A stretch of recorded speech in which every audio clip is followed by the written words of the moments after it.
Chapter 43. Terjebak pesona presdir dingin. Nak, kenapa wajah si kembar sama seperti putra Mami? Tanya Reva lirih. Karena mereka memang cucu Anda, Nyonya. Dek, apa? Hening.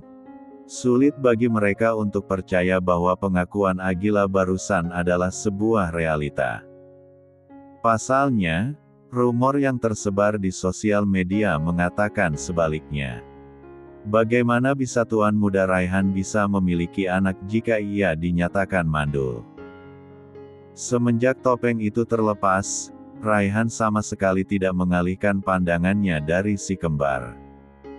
Wajah mereka sangat mirip dengannya, seperti duplikat Raihan versi mini. Itu lebih dari cukup bagi Raihan untuk menebak segala kebenarannya. Hanya saja, mereka bukan anak kamu sama suami kamu dulu, Oil. Tanya Raihan menatap Agila lekat. Lagi-lagi Agila mengernyitkan dahi. Kenapa sih semua orang menganggapnya janda? Dia saja nggak pernah dekat sama laki-laki, loh. Saya tidak pernah menikah, Tuan Muda, jawab Agila sabar. Entah kenapa, pertanyaan ini sedikit mencubit harga dirinya. Umur wanita itu, kan, sudah 28 tahun, tapi belum menikah. Tapi, waktu itu Kak Oila bilang suami Kak Oila udah meninggal, kan? Sahut Jesse mengutarakan rasa penasarannya. Agila mencoba untuk tetap tersenyum. Ini lama-lama stok kesabarannya habis, loh. Saya ingatkan, Nona, waktu itu saya menjawab, saya tidak punya suami, yang artinya saya tidak pernah menikah, Nona. Beda jika saya mengatakan, suami saya tidak ada, itu artinya suami saya sudah meninggal. Jesse bungkam. Ia baru menyadarinya. Dulu, sewaktu pertemuan pertama mereka setelah 7 tahun berpisah, Jesse terlalu antusias ingin segera menjodohkan Agila dengan kakaknya, Raihan. Jadi, mereka benar-benar cucu kami? Tanya Robert sekali lagi. Mata pria itu sudah berkaca-kaca, tak percaya bahwa selama 7 tahun ini ada 2 makhluk kecil yang begitu ia dambakan telah hadir ke dunia. Untuk Robert, ia tidak memerlukan tes DNA atau semacamnya. Melihat paras si kembar yang begitu mirip dengan sang putra sudah lebih dari cukup untuk menjelaskan semuanya. Agila mengangguk. Benar, Tuan. Lalu, kenapa kamu tidak memberitahu kami, Nak? Tanya Reva sendu. Wanita itu berjalan mendekat dan meraih wajah Jovan yang masih terus menatap Nando tajam. Hah, pertanyaan yang Agila tunggu-tunggu muncul juga. Mengalirlah cerita 7 tahun lalu, mengenai kondisi janin Agila yang lemah hingga dilarang bepergian menggunakan pesawat, masalah dalam batas minimal umur penerbangan, lalu ketakutan Agila untuk membawa si kembar kemari. Semua orang mendengarkan dengan saksama, termasuk para tamu yang juga begitu penasaran dengan kehidupan kedua anak Raihan selama ini. Tangis Reva pecah. Ia langsung memeluk Jovan erat sampai lelaki kecil itu sadar bahwa situasi sudah tidak mencekam seperti sebelumnya. Ia mendongak, menatap grandma-nya yang menangis sesenggukan. Grandma kenapa? Bisik Jovan yang kian menambah derayan air mata Reva. Reva menggeleng. Hatinya begitu menghangat mendengar panggilan yang sejak lama ia idamkan. Nggak apa-apa, sayang, balas Reva berbisik. Robert pun tak kalah senang. Ia memeluk Jovin yang langsung protes karena dirinya sesak napas. Robert terlalu antusias sampai rengkuhannya terlalu kencang. Astagfirullah. Grandpa, jangan kencang-kencang. Jovin sesek, gerutu Jovin. Robert terkekeh dengan tetesan air yang menjatuhi pipinya. La mengangguk, lalu mengecup puncak kepala Jovin. Dari awal, Robert bisa merasakan ikatan tak kasat mata antara dirinya dan si kembar. Setelah pengakuan ini, tentu saja ia langsung percaya tanpa harus membawa bukti. Ini ikatan antar keluarga, antara cucu dan kakeknya. Raihan menatap Agila dengan sorot penuh arti.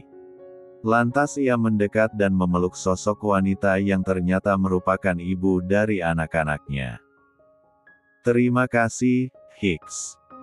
Merasakan bahunya basah, Agila cuma bisa tersenyum maklum. Ia menepuk-nepuk punggung tuan muda, memberi ketenangan untuk lelaki itu. Ingat, Tuan, Anda tidak mandul.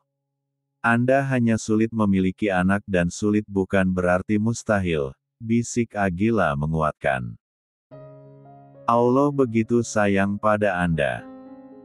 Dia menguji Anda selama bertahun-tahun agar Anda menjadi pribadi yang sabar dan kuat mental. Sekarang, ujian Anda sudah selesai. Maka, Allah memberikan hadiah atas keberhasilan Anda.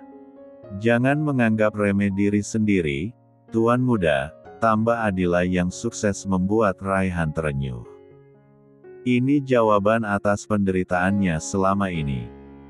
Perasaan hangat ketika mendengar suara Jovin, degupan khawatir sewaktu mengetahui si kecil kecelakaan, lalu pertemuan yang sukses membuat jantungnya berdebar. Ini jawabannya. Semua orang yang melihat ikut meneteskan air mata. Entah kenapa, pemandangan di depan begitu mengharukan. Pertemuan kakek, nenek, dan ayah dengan seorang anak setelah 7 tahun berpisah. Jovan melonggarkan pelukan. Tangan kecilnya mengusap wajah Reva yang basah. Jovan gak suka perempuan kesayangan Jovan nangis, tutur Jovan serius. Reva terkekeh. Ia mengangguk-angguk. Jovan beralih menatap Dedi dan mominya yang tengah berpelukan. Jovin pun sama. Gadis kecil itu menoleh ke arah Dedinya. Bibirnya mengerucut karena ternyata orang pertama yang mendapat pelukan bukan dirinya, melainkan momi mereka sendiri. Hish. Rakus banget, sih, momi. Nando melangkah mundur hendak kabur. Sayangnya, anggota The Revils telah mengepung pria itu lebih dulu. Tentu saja Alvin harus bertindak setelah mengusap air mata harunya. Pertemuan dan penjelasan Agila benar-benar menyentuh hati. Jangan kabur, Tuan Nando, ucap Alvin menyadarkan kondisi. Raihan merangkul pinggang Agila dan menatap Nando tajam. Sekarang ia punya alasan untuk membalas. Sayangnya, lelaki itu sedang tidak ingin berdebat hingga mengeluarkan keringat dan mengacaukan suasana haru ini. Putuskan semua kerja sama RH Group dengan perusahaannya, Alvin, seru Raihan tak main-main. Nando melotot. Jika itu benar terjadi, perusahaannya bisa mengalami kerugian besar. Tuan muda, Anda sangat tidak profesional. Bagaimana bisa Anda mencampur-adukan masalah pribadi dengan pekerjaan? Protes Nando berani. Jovan berdecih sinis. SOS signal. Untuk kedua kalinya, alat-alat Jovan bermunculan dari jam tangannya. Agila yang paham segera mengangkat tangan. Tak lama, Eli datang membawa tablet ukuran sedang. Ia pun menyerahkannya pada Jovan. Jemari kecil Jovan bergerak lincah di layar tablet. Alat-alat kecil yang semula mengeluarkan moncong pistol berubah menjadi pisau kecil yang seketika mengelilingi Nando. Anak kecil yang barusan kakek hina bukan anak biasa yang bisa kakek remehkan, sinis Jovan. Sekali saja Jovan tekan, kakek keluar dari sini hanya tinggal nama. Nando membeku melihat pisau-pisau kecil itu mengelilingi sekujur badannya.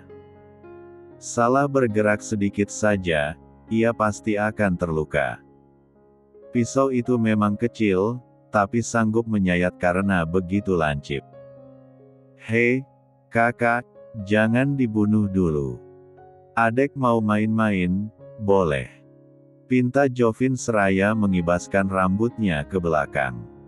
Jovan berdecak.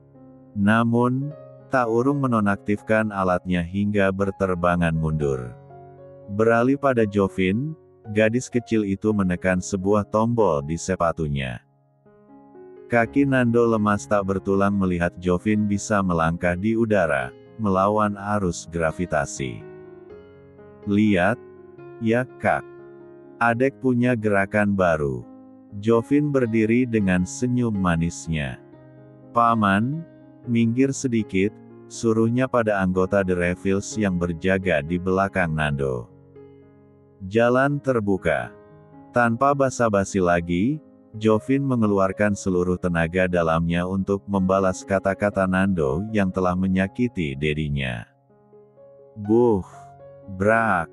Ah! Semua orang melotot. Gadis kecil yang terlihat anggun itu mendadak berubah menjadi iblis kecil dengan tampang imutnya. Baru saja Jovin menonjok wajah Nando hingga tubuh pria itu terlempar beberapa meter dan menghantam meja. Bukan cuma para tamu yang melongo, Robert, Reva, Raihan, dan Jesse pun sama tak menyangkanya. Apalagi anggota The Revils yang mematung ditambah Alvin yang membeku. Kekuatan Jovin sangat tidak bisa diremehkan. Yah! Pemanasan yang menyenangkan. Jovin turun ke lantai, kemudian berlari ke arah Dedi-nya. Dedi! Panggil Jovin menariki celana lelaki itu. Tanpa ragu, Jovin merentangkan tangannya, kode ingin dipeluk. Raihan pun menghilangkan keterkejutannya dan memeluk Jovin yang seketika menghangatkan hatinya. Putri Dedi. Lirih Raihan. Jovin udah lama banget mau ketemu Dedi, balas Jovin lirih. Jovan yang melihat berdecak iri. Ia turun dengan cepat, meninggalkan tabletnya di atas meja yang sukses menarik perhatian Robert. Lelaki kecil itu berlari menghampiri Dedinya dan menepuk kesal punggung Raihan. Anak Dedi ada 2. Kenapa yang dipeluk cuma 1? Protes Jovan. Raihan tergelak singkat. Lantas ia menarik Jovan masuk ke dalam pelukannya. Wah, jadi gini rasanya kalau dipeluk Dedi, celetuk Jovan dengan seringaian manisnya. Posisi mereka masih tetap berpelukan. Beda, ya, kak, kalau dipeluk Momi, timpal Jovin. Emang kenapa kalau Momi yang peluk? Tanya Agila bingung. Kalau sama Momi rasanya empuk, balas si kembar dengan tampang polosnya. Agila melotot. Ia tahu persis apa maksud dari kata, empuk itu. Astagfirullah. Kalian perlu diruqyah. Seru Agila kesal. Dikata dadaku bantal apa sampai empuk segala. Chapter 44. Satu beban Agila benar-benar hilang tak bersisa. 7 tahun digelayuti rasa bersalah membuat hidup wanita itu sedikit muram. Memisahkan 2 keluarga bagi Agila merupakan kesalahan besar yang menyiksa batinnya selama ini. Namun, malam ini semua terbayar lunas. Kegembiraan Jovan dan Jovin melenyapkan segala ketakutan Agila. Tawa keduanya yang begitu ceria menghangatkan hati kecil Agila. Ditambah senyum bahagia Robert, Reva, Raihan, dan Jesse menambah kesempurnaan sukacita Agila. Agila telah menunaikan salah satu tugasnya sebagai seorang ibu, Momi dari si kembar jenius itu. Semoga anak-anakku selalu bahagia kayak gini, harap Agila dalam hati. Dedi suka keju juga. Tanya Jovin cemberut. Bibir gadis kecil itu semakin mengerucut ke depan sewaktu Raihan mengiyakan pertanyaannya. Kok, kesukaan Dedi sama kayak kakak? Kenapa nggak sama kayak Jovin? Raihan terkekeh. Ia mencubit pipi Cubi putrinya yang tengah berada di pangkuan. Dedi suka keju dari kecil, Princess. Ulululu. Ada yang iri, nih. Ingat, iri tanda tak mampu, ledek Jovan yang tampak nyaman di pangkuan Raihan pula. Kedua bocah itu memang duduk di P4 hektar Raihan dengan posisi bersebelahan. Ini momen perdana mereka sekaligus perjumpaan pertama. Tentu saja harus dimanfaatkan sebaik mungkin karena sesuatu yang dilakukan atau diberikan pertama kali akan selalu berkesan dalam memori. Jovin membelalakan matanya. Iri kakak bilang bos.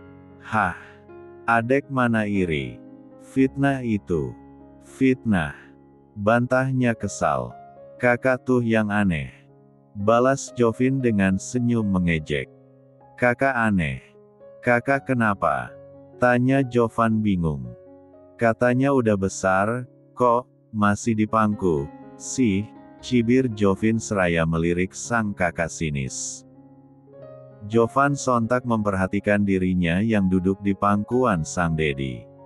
Mata ungunya menatap Raihan sejenak, kemudian kembali pada Jovin. Biasa aja kali. Khusus hari ini, kakak mau jadi anak kecil. Agaila dan Eli yang mendengar kompak berdecih. Jiao.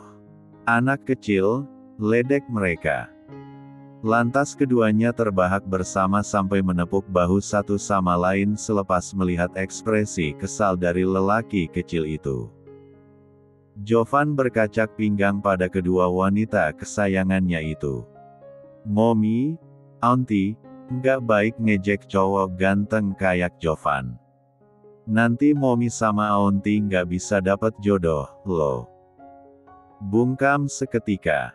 Akila dan Eli mengusap tengkuk belakang mereka yang terasa dingin. Kenapa ancaman Jovan terdengar menakutkan sekali, sih? Ucapan itu bisa jadi doa bukan? Makanya, mereka sedikit ngeri. Kalau sungguhan tidak dapat jodoh, nasib mereka bagaimana dong? Membayangkan sepanjang sisa hidup mereka, keduanya akan terus menjomblo membuat Agila dan Eli refleks menggeleng-gelengkan kepala. Tidak. Mereka tidak mau. Kini giliran si kembar yang tertawa puas karena berhasil mengerjai dua wanita meresahkan itu. Kedua bocah itu bertos ria. Robert dan Reva yang melihat tertawa gemas menyaksikan kejailan cucu mereka. Sepasang suami istri itu bergantian mencium pipi Cubi si kembar. Keluarga itu mendadak berubah suasana menjadi ceria bukan main. Kemuraman hati akibat kekakuan keluarga abis tak bersisa. Kehadiran si kembar benar-benar merubah segalanya. Perdebatan si kembar yang terbilang unik selalu mengundang gelak tawa. Maka dari itu, Robert, Reva, Raihan, dan Jessie langsung menyukai darah daging mereka yang super menggemaskan itu. Acara pesta ulang tahun selesai ketika hari menjelang larut. Para tamu mengucapkan selamat dan mendoakan yang terbaik untuk perkembangan perusahaan RH Group ke depannya. Satu persatu dari mereka meninggalkan aula hotel yang dijadikan tempat pesta. Sebagian kembali ke rumah, sisanya memilih untuk menginap di hotel. Karena memang beberapa dari tamu undangan berasal dari luar kota atau bahkan dari luar negeri. Setelah memastikan semua baik-baik saja dan para tamu tidak ada yang tersisa, keluarga besar Revalino memutuskan untuk pulang ke kediaman masing-masing. Termasuk keluarga Robert dan yang lainnya. Nak, panggil Reva pada Agila. Tapi, yang dipanggil malah fokus menatap ponsel. Raut wajah Agila sangat serius seakan tengah melihat sumber masalah di sana. Nak Agila, panggil Reva sekali lagi seraya menyentuh bahu Agila. Wanita itu terlonjak kaget. Ia menatap Reva dengan senyum manisnya. Iya, Nyonya. Ada apa? Iya. Reva tertawa pelan. Nggak apa-apa, Nak. Mami cuma mau minta satu hal sama kamu. Minta apa, Nyonya? Jika saya bisa, saya akan memberikannya dengan senang hati. Reva tersenyum cerah. Tangannya terulur mengusap kepala Jovin yang anteng di gendongan Raihan. Sejak tadi, gadis kecil itu selalu menempel dengan sang putra, menunjukkan rasa sayangnya juga rindu yang tersimpan dengan tidak mau berpisah. Menginaplah di mansion kami, Nak, pinta Reva penuh harap. Agila terdiam. Bukan karena ingin menolak, namun, karena perihal lain. Saya tidak bisa, Nyonya, tolak Agila sehalus mungkin. Bukan hanya Reva yang berubah sedih, tapi juga si kembar. Mereka mengerucutkan bibirnya ke depan, kurang menyukai keputusan Momi mereka kali ini. Padahal, kan, keduanya masih ingin berkumpul bersama. Tapi, kenapa, Momi? Jovin masih mau sama Dedi, ucap Jovin sendu. Ia mengeratkan lingkaran tangannya di leher Raihan yang turut menatap Agila sendu. Agila tersenyum kikuk. Momi nggak bisa karena harus perbatasan sekarang. Perbatasan. Beo semua orang. Iya, ada, saya masuk di sana. Momi mau ke sana, twins. Jadi, kalian aja yang nginap, Momi nggak. Si kembar tersenyum cerah. Jadi, kami boleh ikut Dedi, Grandma, sama Grandpa, Mom. Seru mereka girang. Ayla mengiyakan. Jovan dan Jovin bersorak senang. Jika Jovin bertepuk tangan antusias karena tengah berada di gendongan Raihan, Jovan melompat-lompat senang di sebelah Jessie. Lelaki kecil itu sampai berputar-putar karena terlampau bahagia. Yang lain cuma bisa menanggapi dengan tawa gemas. Apapun yang dilakukan si kembar memang benar-benar memiliki kegemasan tingkat dewa. Tunggu, ya. Agila berlari kecil menuju mobilnya. Ia membuka bagasi dan mengambil 4 paper bag dari sana. Nih, katanya menyerahkan paper bag itu pada Jovan. Ini apa, Mom? Piyama kalian?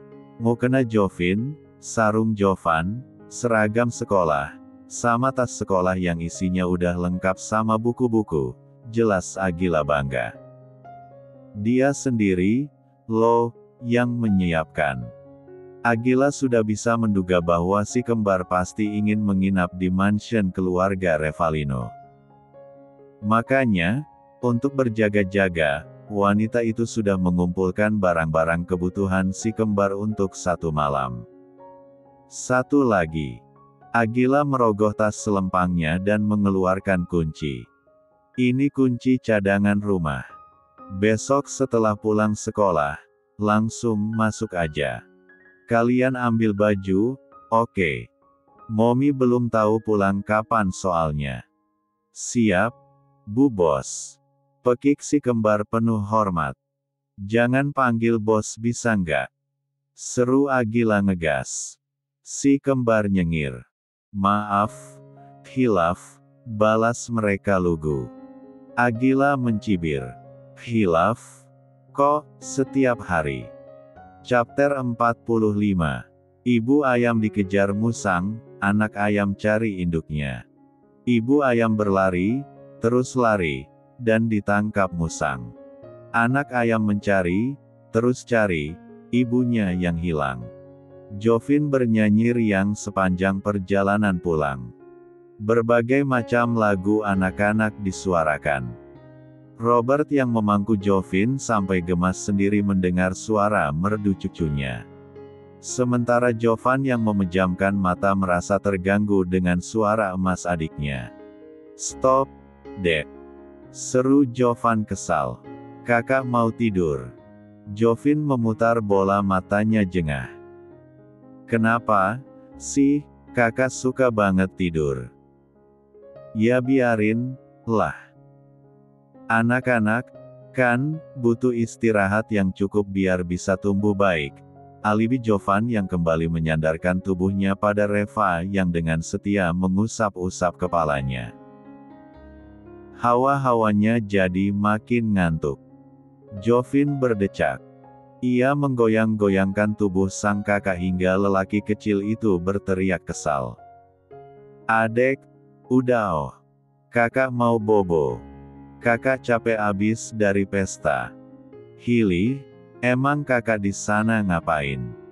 Cuma duduk sama makan, kan? Cibir Jovin mencebikkan bibirnya. Duduk sama makan itu juga perlu tenaga, ya, bela Jovan. Ia kembali meringsek ke pelukan Reva, kemudian memejamkan matanya seraya mencari posisi ternyaman. Ish, masih kecil, kok, hobinya tidur, gerutu Jovin. Tapi, Jovin berpikir sejenak. Jovin capek juga, sih. Ikut tidur, ah. Tawa Robert, Reva, Raihan, dan Jessie hampir saja pecah jika tidak mengingat kalau si kembar sudah melayang ke dunia alam bawah sadar. Apalagi mendengar dengkuran Jovin yang sedikit lebih keras dari Jovan membuat keempatnya benar-benar tidak sanggup menahan tawa. Berlaga tidak ingin tidur, malah tidur sendiri. Hish. Keponakanku bikin gemes aja bisanya, ucap Jessie menoleh ke belakang. Posisi duduknya memang ada di depan bersama Raihan yang fokus mengemudi. Robert tersenyum saja, namun hatinya membenarkan perkataan putrinya. Kedua cucunya tumbuh dengan baik dan menjadi pribadi yang jenius juga menggemaskan. Tingkah keduanya memang kadang di luar nalar, tetapi selalu sukses mengundang perhatian. Mami masih ngerasa ini mimpi, celetuk Reva tiba-tiba. Ia tersenyum tipis seraya memandangi Jovan yang kini tidur di pangkuannya. Lelaki kecil itu tampak nyaman sekali ketika diusap kepalanya. Mami punya cucu, 2 pula. Mau tak mau, pihak yang mendengar ikut mengulas senyum. Mengingat apa saja yang sudah mereka lalui, kejadian hari ini sangat sulit dipercaya. Jovan dan Jovin merupakan bagian dari mereka, keturunan Raihan yang mereka inginkan sejak lama. Mami, panggil Jessie. Mami nggak marah sama Kak Oila karena baru ngasih tahu sekarang? Tanya Jessie penasaran. Pasalnya, ia tahu betul seberapa inginnya maminya itu memiliki menantu dan cucu. Namun, tidak pernah terwujudkan. Lalu, sekarang Agila datang dan memberitahu bahwa si kembar adalah anaknya bersama Raihan setelah 7 tahun terlewati. Pikir Jessie, Reva akan marah pada Agila yang telah tega memisahkan mereka. Sayangnya, reaksi Reva berbeda jauh dengan asumsi Jessie. Jujur, Mami ngerasa sedikit marah sama Agila, ucap Reva menjawab pertanyaan putrinya. Tapi, dengar alasan Agila yang milih untuk misahin si kembar sama kita ngebuat Mami nggak bisa marah. Awal kehamilan, kandungan Agila lemah. Mami malah marah kalau dia maksa buat kesini dulu. Terus masalah si kembar yang cukup umur itu di luar kekuasaan Agila. Lalu, ketakutan Agila. Itu nggak salah, Jess, tambah Reva. Dia benar. Keluarga kita selalu diikuti bahaya. Kemana-mana kita harus bawa pengawal. Setiap hari kita selalu waspada. Agila tentu nggak mau anak-anaknya ngerasain masa kecil yang tertekan. Makanya, dia mutusin untuk nggak ngasih tahu kita, sambung Reva. Apalagi, Dulu kondisi keluarga kita benar-benar kacau, kan? Ada banyak teror di kehidupan kita. Seandainya Agila datang terus musuh kita tahu kalau si kembar bagian dari kita, pasti mereka langsung nargetin si kembar. Hidup si kembar pasti nggak akan damai. Reva menatap kedua cucunya yang terlelap dengan sendu. Ngelihat si kembar tumbuh dengan baik dan selalu tertawa begini, Mami ngerasa bersyukur. Agila berhasil didik mereka dan jaga mereka sampai sebesar ini. Mami juga yakin, Agila pasti udah persiapin si kembar untuk hadapi bahaya di keluarga kita.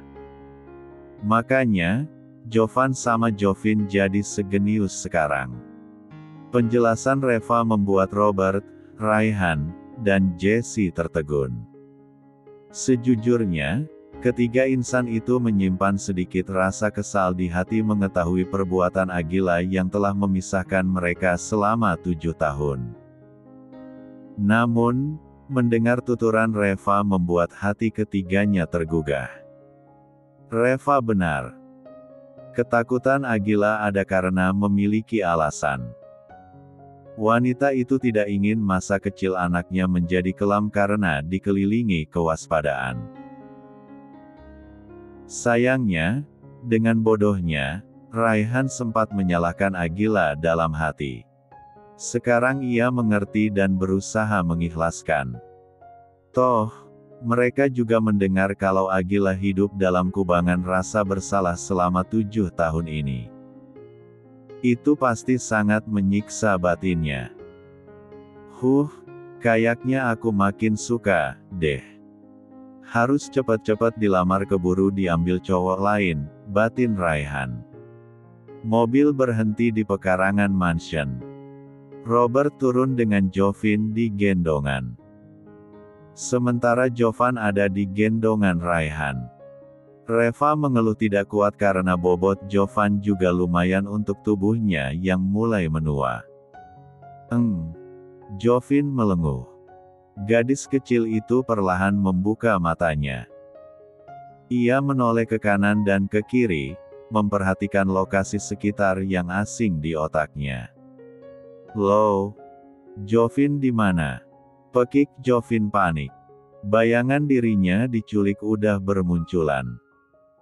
Suara Jovin yang keras mengganggu tidur Jovan. Lelaki kecil itu ikut terbangun. Sama seperti sang adik, Jovan kaget melihat dirinya berada di tempat asing dan berada di gendongan lelaki. "Adek, kita diculik." "Iya," seru Jovan panik. "Ya ampun, kasian banget yang nyulik kita, Kak." "Iya, kasian. Pasti mereka repot urusin kita yang makannya banyak," cetus Jovin dengan polosnya. Udah gitu Jovan turut mengangguk setuju pula. Tawa Robert, Reva, Raihan, dan Jesse langsung pecah.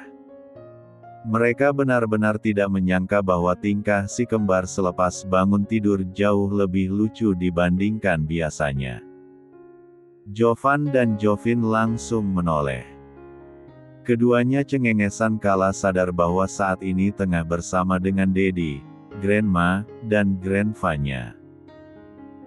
Jangan lupa Auntie juga. Aduh.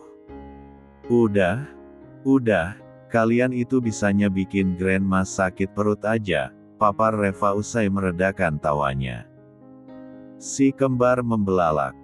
Grandma, kami manusia, bukan zat aditif yang bikin keracunan terus sakit perut. Kami nggak terima, ya, protes si kembar kompak. Kalimat panjang begitu bisa bersamaan, iho. Kayaknya mereka bisa telepati, deh. Lagi-lagi tawa mereka menggema. Peningkatan kegemasan si kembar terlalu drastis. Bahaya untuk ulu hati mereka. Jovin kesal melihat Daddy, Grandma, Grandpa, dan Auntie-nya tertawa. Namun, kekesalan gadis kecil itu mendadak hilang ketika melihat bangunan megah di hadapan. Wow, besar banget, kagum Jovin. Jovan menganga melihat betapa megahnya mansion Revalino. Wow, keren. Apa ini rumah Dedi? Raihan mengangguk. Iya, ini rumah Dedi yang artinya rumah kalian juga. Senyum Jovan dan Jovin mengembang. Keduanya bertepuk tangan heboh, lanjut meminta turun dari gendongan.